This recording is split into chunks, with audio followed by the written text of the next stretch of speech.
Bradford here. So let's quickly talk about something that I saw that was interesting on social media today.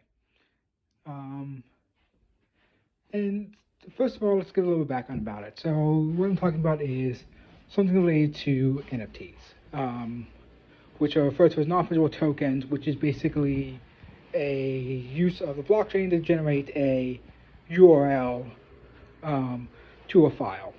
The file that's usually used in most of these cases is an image. It's a very old school style of scam, essentially. What the scam is is basically you are selling someone a plot of land or a bill of goods, something that doesn't really exist, and you're basically telling this person, "Hey, you own this thing now, and you can resell it if you want to." And there's a lot of going ons related to people sort of forcibly inflating the prices of these things by buying it and selling it to themselves or selling to a third party who gives them back a discount or a refund essentially. And but that's not really the main thing that I want to talk about. The particular tweet that I saw on social media was related to the use of someone reinventing the wheel essentially. What the reinventing was basically saying, "Hey, this NFT thing is going to be so great. What if you could use your favorite skin in multiple different games?"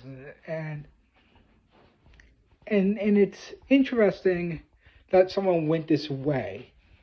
And the main reason why someone went this way is that we already know that this doesn't work really from a financial standpoint. And the reason why we know this doesn't work from a financial standpoint because this is something people have done before. And what it was is that, and this was done by a major publishing company, and the person that suggested this originally was trying to do this thing like you can switch between companies, and that's something that really doesn't work.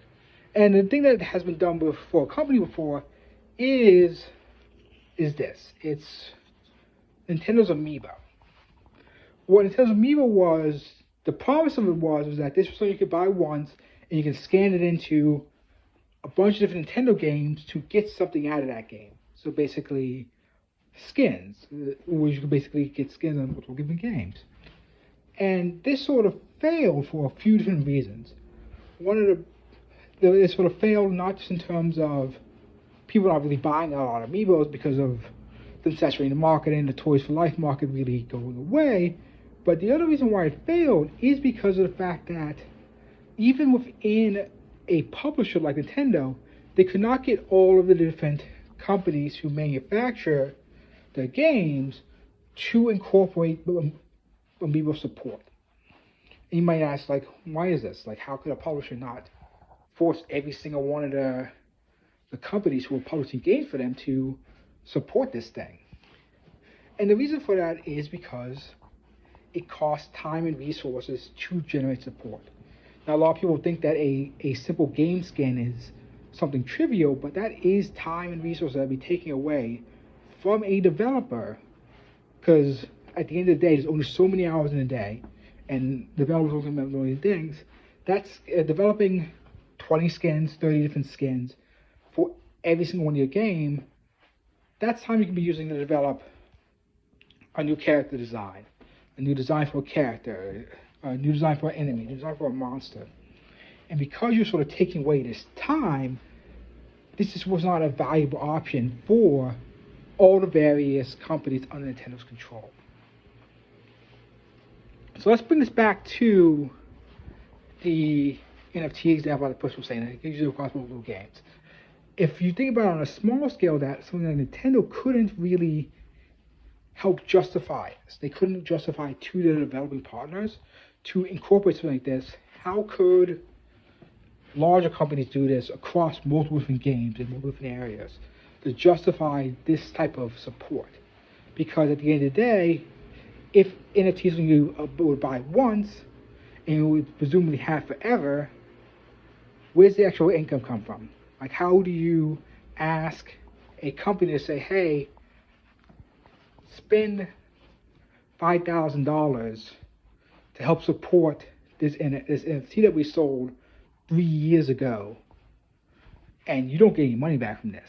But there's no financial incentive. There's no guarantee that that player is even going to buy your game, and that this is going to be basically a massive loss leader, like a loss leader on a scale that will be absurd.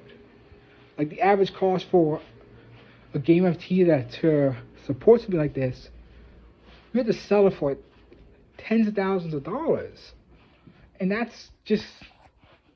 And now companies love money, but they don't want to make these sort of long-term commitments. And then when you see companies saying, hey, we're thinking about supporting NFTs, and game companies, that's not really the case. They're really not going to support NFTs in the way that they exist now.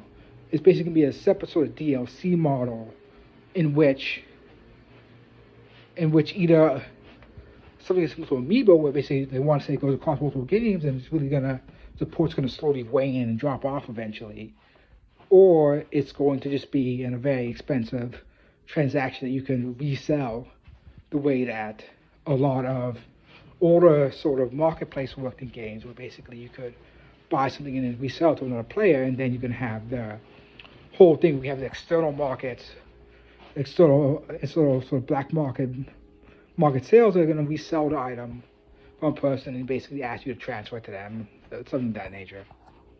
And that's interesting. That's all recently.